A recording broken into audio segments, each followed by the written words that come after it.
Washington Commanders owner Dan Snyder is in hot water yet again, and this time it is with Congress.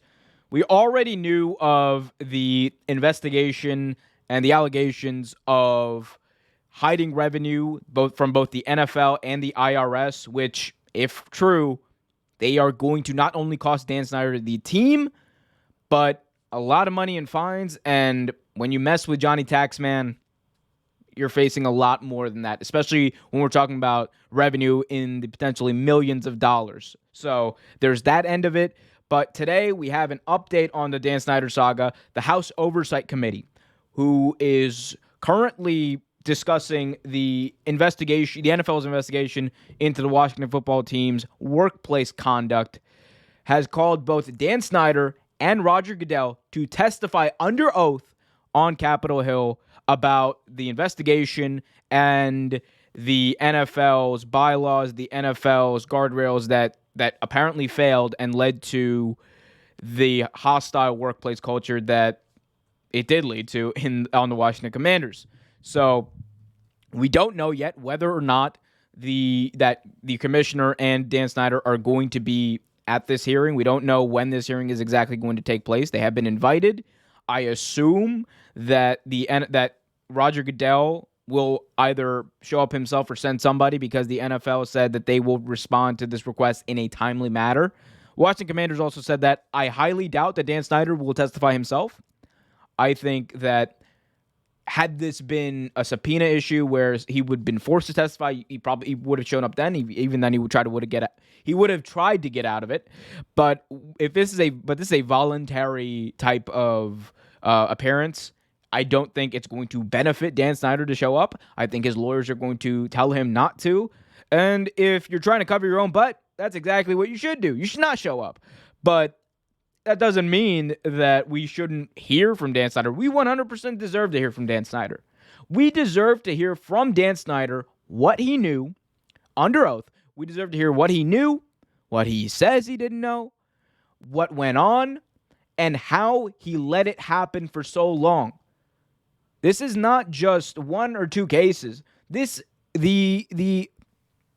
report that came out about Washington, the conduct of the Washington football team, Commanders, whatever you would call them, the executives, the officials, the conduct was not only detrimental to the league, but most of all detrimental and hostile to their employees, to the women who came out very courageously and called out the BS that was going on.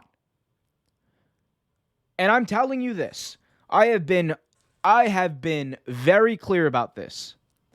If I am an owner of an NFL team, bare minimum,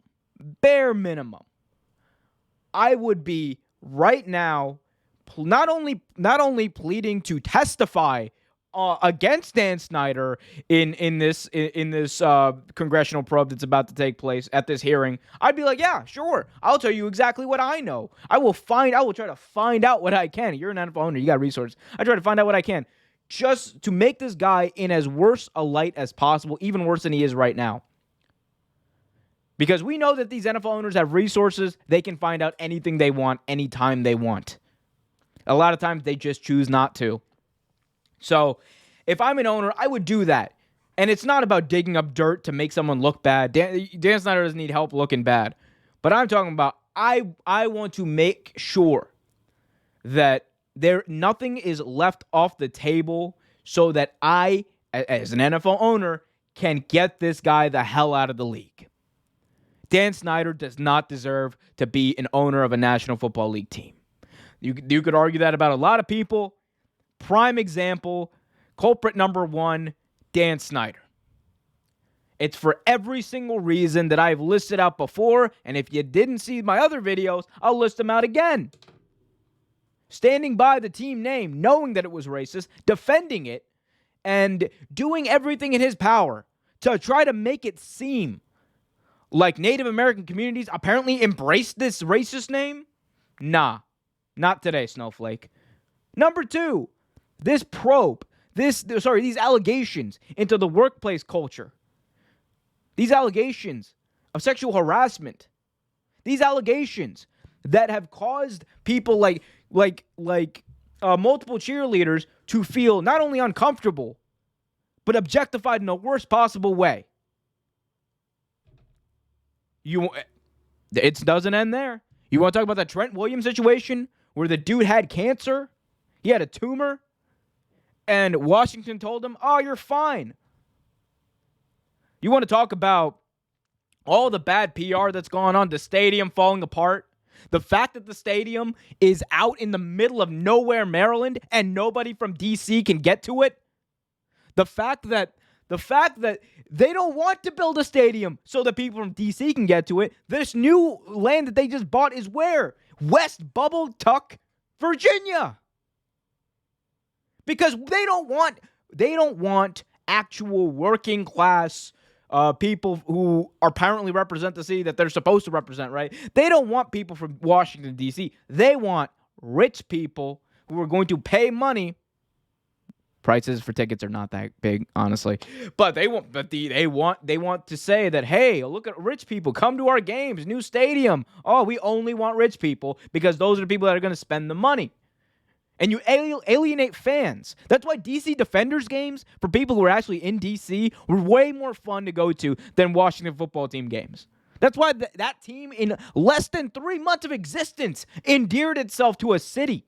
More so than the Washington football team has done over the past 20 years. He alienates quarterbacks, alienates players, alienates the press, alienates fans, alienates the league, alienates his own lawyers. What is he still doing as an NFL owner? I don't understand. I don't get it. If you want to explain it to me, go for it in the comment section below. Hit that like button, subscribe, and hit that notification bell so you get notified whenever a new video is released.